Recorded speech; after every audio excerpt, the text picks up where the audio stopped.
Okay, everyone, I wanted to do another short video. I don't think I'm going to be on that long if you're here for the live. But again, there's a little fallout from what happened this weekend at Red Hen restaurant. Now, for those of you that aren't clear, I think it is a constitutional right of the lady who owned the Red Hen to kick somebody out of a restaurant or refuse service.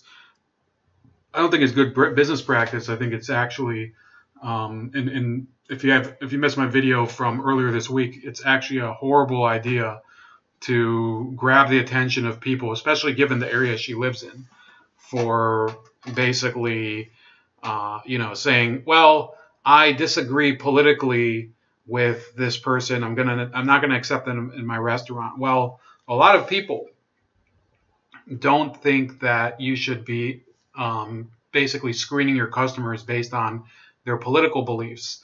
And I was hearing the argument earlier from a number of people that, you know what, this isn't the same thing because, for example, with the cake shop, Masterpiece Cake Shop, their argument is, well, the gay people can't change who they are.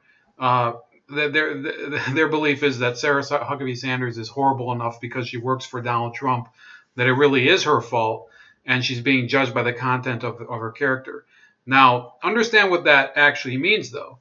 A lot of people who are, of varying political belief systems will now perceive that business to be basically discriminating against their viewpoint based on this. Okay, so there's a huge segment of the population, and they might not all be, for example, conservative, so to speak. They may be of other political beliefs, and they'll look at this and they'll say, well, should I go to this business and risk being publicly humiliated due to whatever perceived bias I seem to have? And that's what I think is the real issue here, and that's why I think that it's a bad business decision. Now, what happened here, there's a DOJ employee among Kirsten Nielsen's restaurant hecklers, and I don't think, from what I understand, that she can be fired based on this. But let's see this video. I haven't seen this video yet, so it's fresh for me. If it'll work. Secretary Nielsen, how dare you spend your evening here eating dinner as you're complicit in the separation and deportation of over 10... Sorry, it's buffering.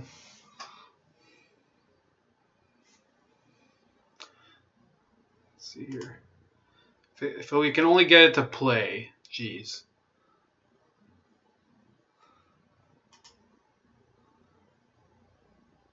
Unbelievable. Here we go. From the beginning.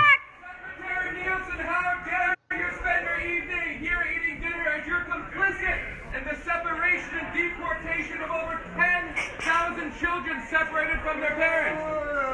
How can you enjoy a Mexican dinner as you're deporting and imprisoning tens of thousands of people who come here seeking asylum in the United States? We call on you to end family separation and abolish ICE! Abolish ICE! Abolish ICE! Abolish ICE! Abolish ICE! Shame! Shame! Shame! Shame! Shame! Shame on Nielsen! Shame on Trump! Shame on Nielsen! Shame on Trump! Shame on Nielsen! Shame on Trump! So I think the shame chant comes from Game of Thrones or something, if I'm not mistaken. I could be wrong. It could come from a different show. But essentially, the real issue here is that we're talking about people who they think, well, now we're going to harass them in their private lives and go and attack them and force them so that they can't escape our reactions. And indeed, that's the position taken up by Maxine Waters, who's the Democratic rep for the 43rd District of California. How dare you separate children from their parents? How dare you pull children out of the arms of their mothers? How dare you lie and say you couldn't do anything about it? You're the one who caused it, and you're the one that we're going to make to turn it back, because what you're doing now is lying, lying, lying. The American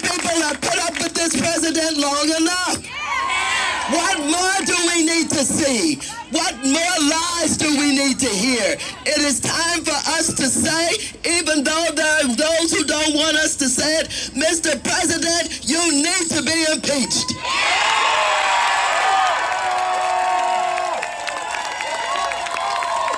He has done more than is needed to be impeached. But putting this on top of all that he has done, his alignment with Russia and Putin, his love of the dictators of the world, how he has not said one word about the fact that they've tapped into our DNC, underlined our democratic process. He's not said one thing about it, but he can wrap his arms around. So notice how she's bringing that up, but he has said things about that, and he's actually, you know, if you really think about it, Donald Trump has been more transparent about that than the DNC has, because they won't even turn over their server to the FBI.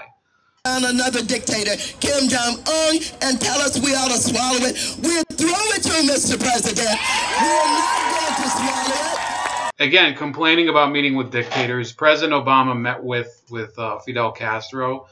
President Bush was a friend of several dictators. He was a friend. I mean, for much of his term, President Bush was a friend of Vladimir Putin. President Obama was a friend of Vladimir Putin for about 4 years.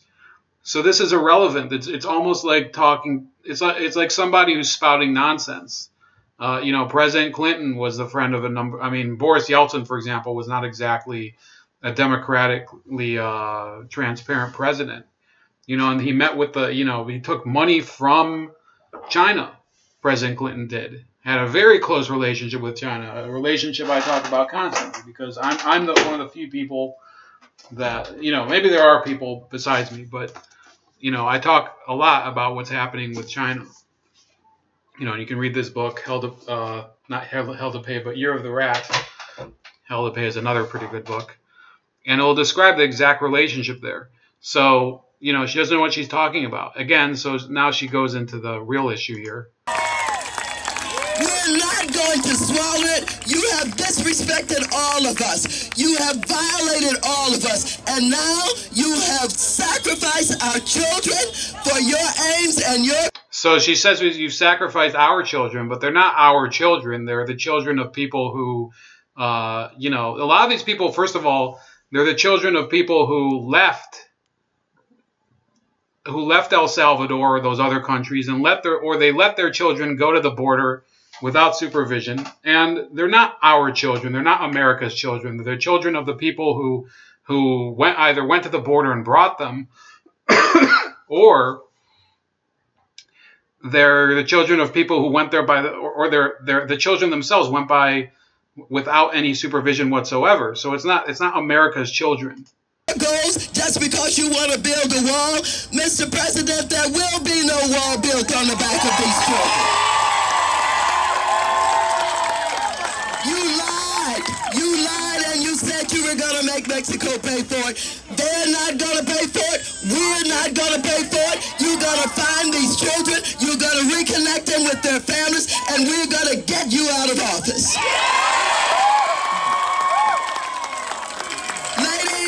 Gentlemen, I thank you so much for coming out here, because history is not going to be kind to this administration. But we want history to record that we stood up, that we pushed back, that we fought, that we did not consider ourselves victims of this president. History will record that while he tried to step on all of us, we kicked him in his rear and we stepped on him. And so the president, who lies all the time, who will change on the drop of a dime, the president is watching what is going on, and the only reason he came up with this fake initiative of his is to try and say... Damn it, it's happening again. And say to the people that he's seeing come out in huge numbers, okay, I'm sorry, I'm scared, I'm gonna back it up, but he didn't back it up enough.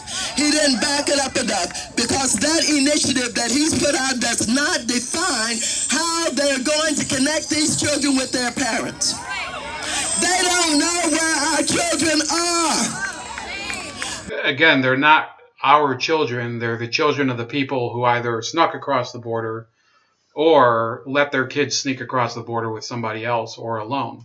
They don't have numbers or identifications where they can connect parents, and some parents have been deported and their children are still here somewhere.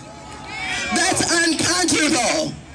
And between this president and that racist Attorney General, Jeff Sessions, and John Kelly, they all said... So notice there's hardly any black people at this rally. It's all a bunch of white people and her. ...that they were going to do this. They said publicly that they were going to separate these children from their parents in an issue that they've tried to use to get that wall built so they can intimidate all of us. But again, the message has to be, Mr. President, we're not afraid of you. We're not afraid of Jeff Sessions. We're not afraid of John Kelly. We're not afraid of your administration. And while you think you have gotten away with everything that you've done, we are going to show you that you haven't gotten away with anything. We want the children back. We want them connected to their parents. We want it done now. We're going to insist on it. If you think we're rallying now, you ain't seen nothing yet. Okay, here's the part I think where she starts calling for the harassment. Already, you have members of your cabinet that are being booed out of restaurants, who have protesters taking up at their house, who's saying no peace, no sleep. No peace, no sleep. And guess what? We're going to win this battle, because while you try and quote the Bible, Jeff Sessions and others, you really don't know the Bible. God is on our side. On the side of the children. On the side of what's right. On the side of what's honorable. On the side of understanding that if we can't protect the children, we can't protect anybody. And so, let's stay the course. Let's make sure we show up wherever we have to show up. And if you see anybody from that cabinet in a restaurant, in a department store, at a gasoline station, you get out and you create a crowd. And you push back on them. And you tell them they're not welcome anymore, anywhere. We've got to get the children connected to their parents. The children are suffering. We don't know if the shock that they're going through can ever be overcome. We don't know what damage is being done to these children. All that we know is they're in cages, they're in prisons, they're in jails. I don't care what they call it. That's where they are.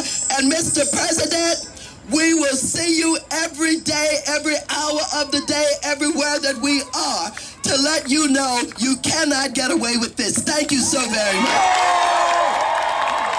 All right, there you have it. That's Maxine Waters. Now, at the same time, you have Obama's DHS secretary saying, you know, I freely admit we detained children. It was necessary. Here you go.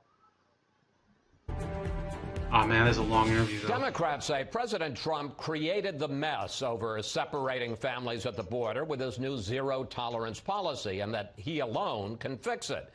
But what is their answer for stemming the tide of illegal immigrants coming into the U.S.? Joining us now, Jay Johnson, President Obama's Secretary of Homeland Security, who had to deal with a spike in illegal crossings back in 2014. Mr. Secretary, President Trump says the real cause of our immigration problems are weak laws and what he calls open border Democrats. Take a look. They just want everyone to be released into our country, no matter how dangerous they are. They can be killers, they can be thieves, they can be horrible people. The Democrats say it's okay for them to be in our country. Mr. Secretary, does the president have a point? Chris, first of all, thanks for having me on. Chris, I'm not going to go down the road of the normal Washington blame game, Trump versus Obama, Obama versus Bush, or what have you. We have an underlying humanitarian crisis on our southern border that we must deal with, and in Central America. The high in illegal migration was 18 years ago. It is now a fraction of what it used to be, but the demographic has changed. It's women and children coming from Central America. As you point out, we saw a spike in 2014. We did a number of things to deal with it. We had the second lowest number in apprehensions on our southern border in 2015 since 1972. But then the numbers started to creep up again. And so this is a problem that is international in scope. I applaud Mike McCall for his leadership on the bill he discussed with you, but we've got to address this problem at the root cause. In Central America, the poverty and violence in Central America that motivates women and children to come here in the first place. And we started on that in the Congress 2 years ago, and I hope Congress continues on that road. Well, and we'll get to that a little bit later, but obviously you're not going to solve the problems quickly, which are pretty systemic in Guatemala and Honduras and El Salvador. Without a doubt. I want to talk to you about some specific things. I'm not playing the political blame game. I'm talking about issues. And one of them, the president says, in the Trump administration, that part of the problem is a measure that was written by Democratic Senator Dianne Feinstein in 2008 that became law if a minor, an unaccompanied minor or child comes across the border from Mexico or Canada, we can send them immediately back to their country. But under the Feinstein Amendment, if it's a non-contiguous country like Central America, not right on our border, they can't be sent back immediately. Hasn't that contributed especially to the spike in unaccompanied minors coming into this country over the last few years? Well, Chris, what you're referring to is the TVPRA passed in 2008. And as you point out, it does say that an unaccompanied child from Central America, a non-contiguous country, cannot be sent back immediately. Now, there's a certain amount of common sense behind that, because you can't just simply send an unaccompanied child back across the southern border into Mexico. You cannot repatriate a Guatemalan to Mexico.